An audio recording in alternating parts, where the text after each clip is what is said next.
This is the second in a series on the Ethnic Armed Organisations, or EAOs, of the civil conflict in Burma, also known as Myanmar. If you want to see part 1, which covers the origins of the war, see the link at the end of this video or in the description. In a war that has lasted over 75 years, the Arakan Army is the newest major faction to arise, but has already demonstrated a remarkable ability in fighting the National Army. Founded on 10th of April 2009, along with its political wing, the United League of Arakan, the organisation's first headquarters was in Liza, Kachin State, capital of the Kachin Independence Army, and far in the country's northeast amongst the foothills of the Himalayas.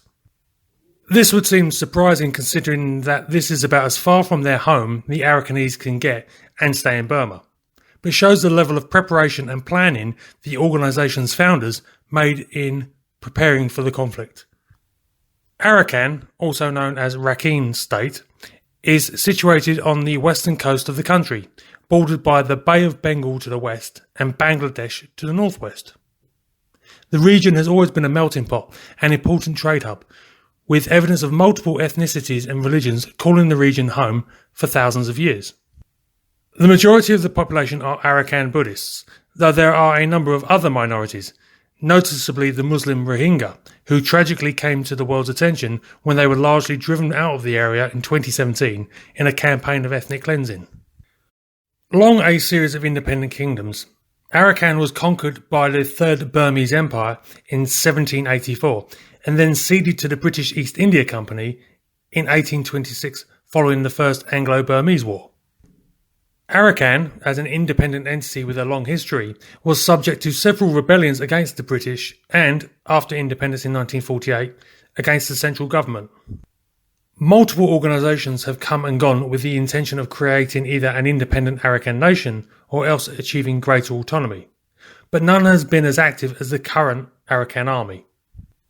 The organisation's stated aims are self-determination for the multi-ethnic Arakanese population, the safeguarding and promotion of the national identity and cultural heritage of the Arakan people, and the national dignity and best interests of the Arakan people. To this end, the AA advocates for Confederate status within Burma similar to that enjoyed by the Wa minority, who maintain effective independence through a large military.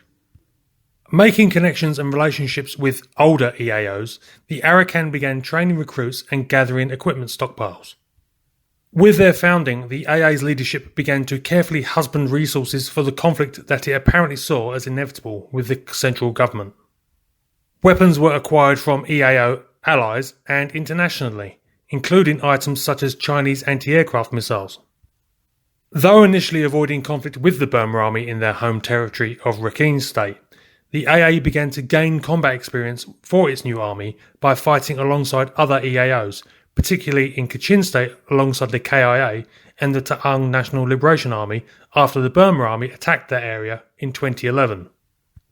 The AA's combat operations also increased following the Burma Army campaign against the Kokang on the Chinese border in 2015. The Arakan Army began to fight in its home state and the west of Burma in 2015 with periodic skirmishes with the Burma Army and Bangladeshi border guards. Though this fighting could be extremely fierce, it generally followed a pattern of flaring over several days and then subsiding. This pattern was broken in January 2019 when the AA launched a major assault on 4 police stations, signalling the start of effectively a state of war between the Burma Army and the AA. Extensive fighting across Rakhine and Chin states broke out, with the corresponding suffering caused to the civilian population. However, despite their massive superiority in man and firepower, the Burma Army has not only been unable to eradicate the AA, they have actually suffered a number of defeats.